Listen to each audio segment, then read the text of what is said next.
Dr. Wilhelm, would you share something about your literacy journey? Well, both my parents were teachers, and I don't remember a time when I wasn't a reader and a writer.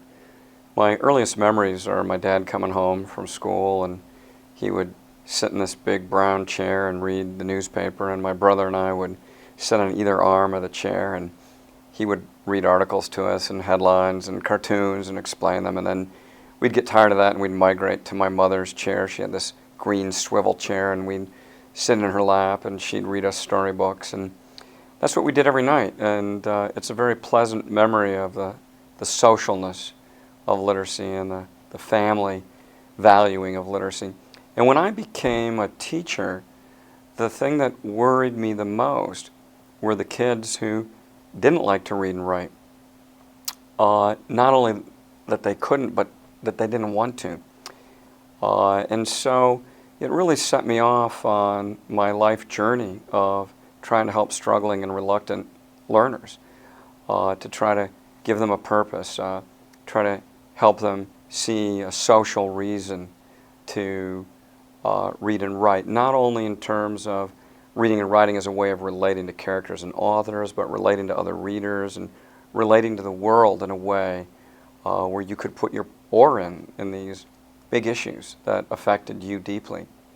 So that's been my journey the last 30 years, is how do you help those struggling and reluctant kids? How do you help them to see a purpose? How do you help them develop that dynamic mindset that if I do put in the effort and I do use these strategies, that I can and will get better, and that I do have contributions to make to this ongoing conversation that is literacy, that is reading and writing. And it's been a great journey for me, and I've enjoyed it very much. Could you tell us something that you're currently working on? Yeah, thanks. Well, the big thing going on right now in 44 states, actually it's nationwide, is this next generation standards and assessments, which 44 states have endorsed the Common Core, including Kentucky. And that's the big implementation problem that's going on at the school level. And as a National Writing Project Director and as a teacher in schools, that's been front and center for me, is how do we implement these standards and leverage them for progressive change. And one of my worries whenever there's a reform is that it'll get dumbed down and that teachers will be told what to do instead of being helped to be designers of curriculum and teacher researchers who learn from their kids how to teach them. And I think the core is a wonderful opportunity and can be leveraged in that direction. But I see in schools where people are given programs or formulas to follow instead of using this as an opportunity to say, we're the experts on our kids in this school, and we're the ones who get to decide the materials and the methods and the projects that we're going to undertake that will help our students to make progress toward these core standards. So I've been working a lot with teachers throughout the state of Idaho and across the nation on how can we seize this opportunity and create inquiry environments where the kids learn in a real purposeful context of use. And I've written a recent book with my colleagues Michael Smith and Deb Appelman called Uncommon Core, where the authors of the standards go wrong about instruction and how you can get it right. Because actually the standards seem very, very sensible to us, seem to match the cognitive science, seem to match what we know about reading and writing. There's things that are missing, but that's down to us to put in. My worry is the things some of the authors about the standards have said, who admit themselves they're not teachers and have never been teachers, and they're giving some what we think is pretty specious advice.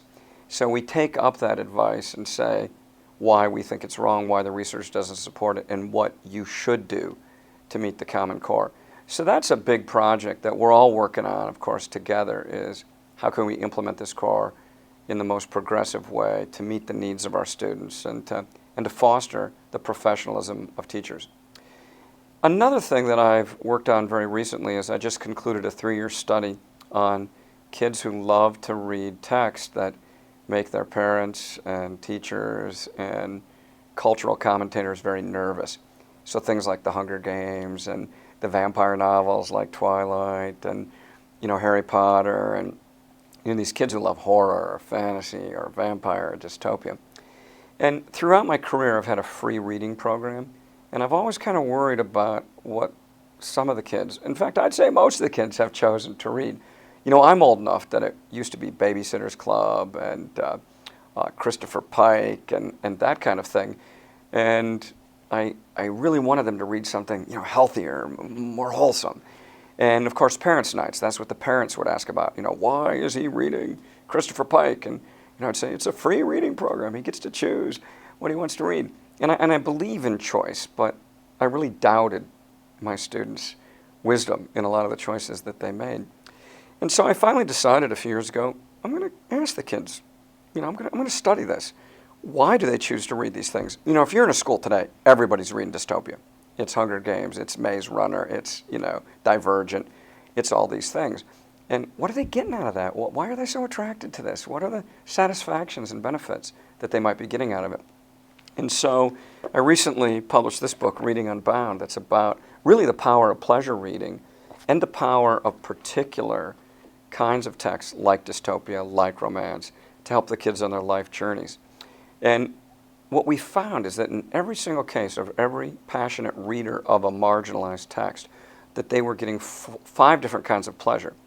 The immersive play pleasure, which is what you'd expect. They just enjoyed living through the book. But also what we called social pleasure, where they were relating to characters and authors, they were relating to other kids, and they were identifying themselves as a particular kind of reader and person through their reading. So they were doing what Erik Erikson says is the primary task of early to late adolescence, which is staking your identity through your evolving competence and interest.